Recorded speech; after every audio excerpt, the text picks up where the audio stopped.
Ancaman pidana bagi pelaku penganiayaan tidak hanya berlaku untuk penganiayaan terhadap manusia, tetapi hewan juga bisa menjadi korban sehingga seseorang yang melakukan penganiayaan terhadap hewan bisa terkena ancaman pidana.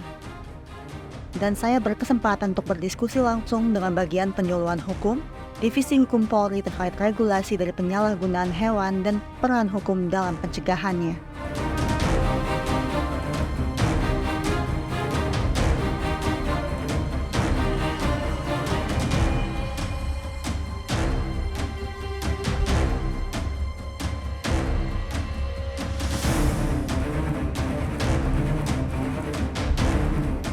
Bapak untuk waktunya telah diluangkan bersama kami untuk berdiskusi mengenai fenomena anak-anak. Banyak sekali Pak hal ini yang viral, anak-anak menganiaya binatang gitu, sehingga membuat sini menjadi sisi gelapnya dari sosial media begitu ya Pak. Banyak sekali yang mengunggah video-video penyiksaan terhadap hewan dan dilakukan oleh anak-anak, dan ini membuat banyak pecinta binatang menjadi trauma begitu melihatnya.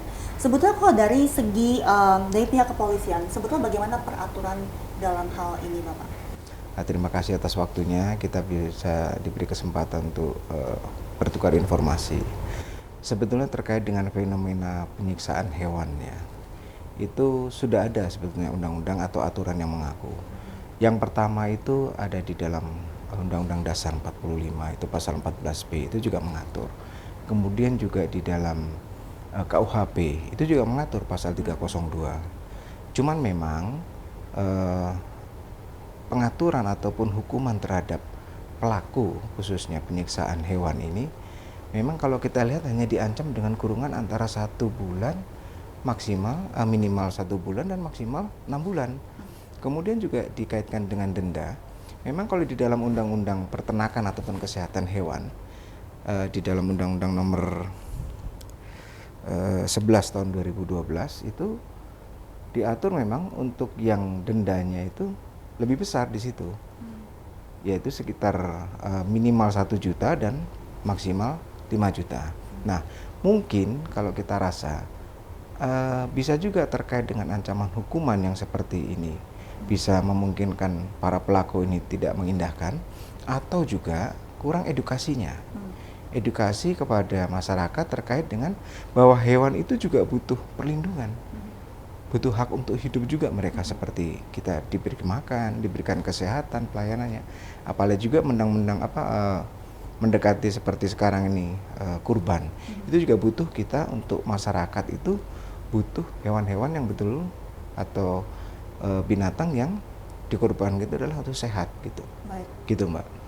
Berarti secara undang-undang sebetulnya sudah ada regulasi mengenai kesejahteraan hewan ternak dan hewan pada umumnya begitu ya Pak ya. Betul. Tapi jika kita membicarakan dari sisi hukum Bapak, apa yang mendefinisikan pelanggaran hukum terhadap binatang ini? Yang mendefinisikan sebenarnya mens reanya di sini Mbak ya. Mens reanya itu adalah perbuatannya dan niatnya juga. Kalau memang di dalam perbuatannya itu niat dia untuk melakukan penyiksaan terhadap hewan sehingga hewan itu merasa tidak layak, tidak sehat, dan kemudian juga cacat, itu juga bisa didefinisikan bahwa dia melakukan penyiksaan terhadap hewan atau kekerasan terhadap hewan. Tadi Pak Juliet juga menyebut bahwa semua peraturan tentang hewan sudah ada dalam undang-undang. Iya, betul. Tapi sebetulnya di peraturan tersebut apakah ada hal yang spesifik begitu mengenai penyiksaannya seperti apa? Apakah hanya dalam bentuk penyiksaan fisik atau mungkin seperti apa Pak batasan penyiksaan yang dituangkan dalam undang-undang? Baik, kalau dilihat dari undang-undangnya, khususnya di dalam undang-undang peternakan ya, itu disebutkan di dalam pasal 69 ayat 1 dan pasal 69 ayat 2 itu dikatakan bahwa penyiksaan di sini adalah membuat hewan itu cacat atau tidak berfungsi dari tubuhnya, atau bahkan membuat akibat penyiksaan itu menjadi dia tidak sehat, seperti kekurangan makan ya, termasuk tidak memberi makan itu juga termasuk penyiksaan Mbak. Itu masuk kategorinya di dalam undang-undang tentang peternakan itu tadi gitu. Tapi apakah hukuman itu berlaku untuk segala rentang usia Pak? Karena kita lagi membahas ini anak-anak yang melakukan aniaya itu. Juga diatur bahwa untuk pelakunya anak itu bisa dilakukan diversi. Iya, atau keadilan restoratif. Itu bisa. Jadi artinya diselesaikan di luar hukum. Baik. Itu Mbak. Kalau by data mungkin berdasarkan kasus sejauh Yeah. ini kalau Bapak melihat prosesnya berapa lama Pak untuk pembinaan anak-anak ini? Kalau untuk anak-anak mungkin kita lihat ya, kalau pembinaannya itu diserahkan kepada lembaga yang menangani. Kalau contohnya nanti dilakukan oleh di dinas sosial, itu bisa antara mungkin sebulan, 2 bulan dia mengikuti program yang ada di dinas sosial. Kemudian kalau diikutkan bimbingan orang tua, tentunya kewajiban orang tua lah yang membina, mendidik anak ini supaya tidak mengulangi perbuatannya itu.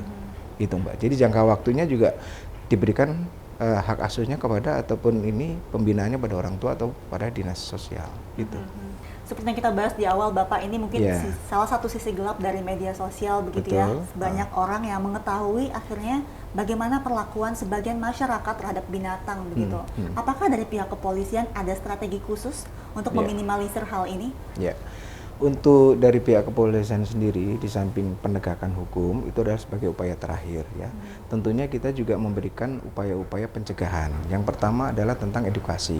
Edukasi ini kita bekerja sama dengan lembaga-lembaga atau perkumpulan masyarakat pencinta binatang ya. Karena contohnya seperti data yang saya catat di tahun 2021 menurut SMAL atau SMAC itu Social Media Animal Cruelty Coalition itu bahwa ada laporan sebanyak 5.480 dan 1.626 itu terjadi di Indonesia. Nah, makanya Indonesia juga merupakan salah satu penyumbang terbesar terhadap kekerasan ataupun penyiksaan terhadap hewan.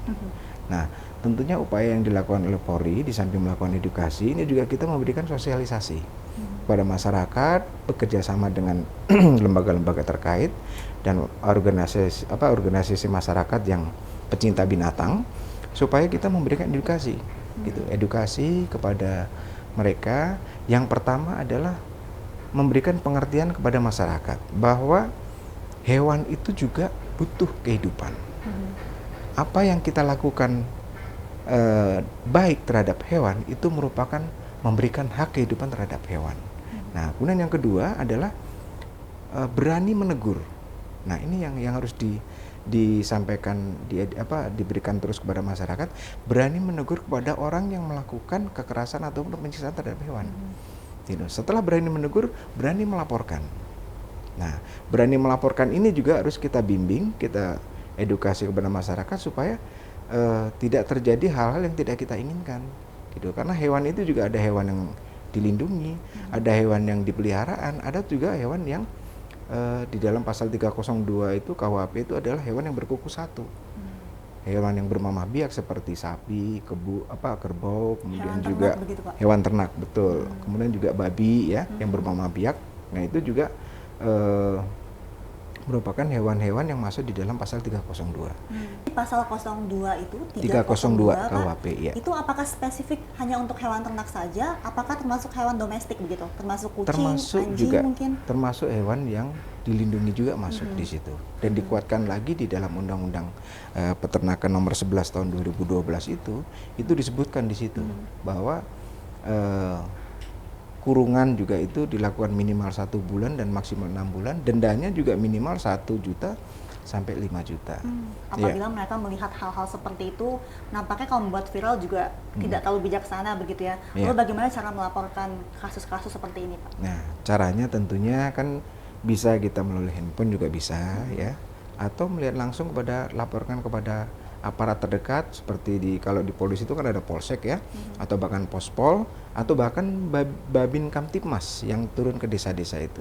Jadi di setiap desa itu kan ada bintara pembina kamtipmas desa itu kita bisa menyampaikan laporan itu supaya nanti bisa ditindaklanjuti.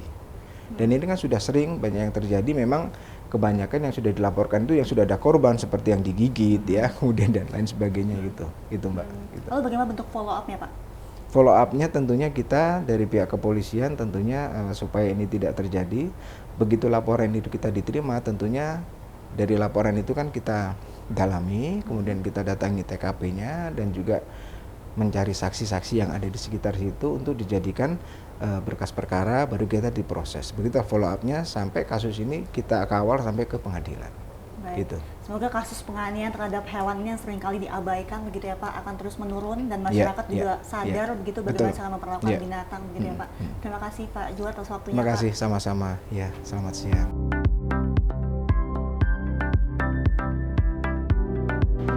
Demikian Polisi Menjawab edisi kali ini.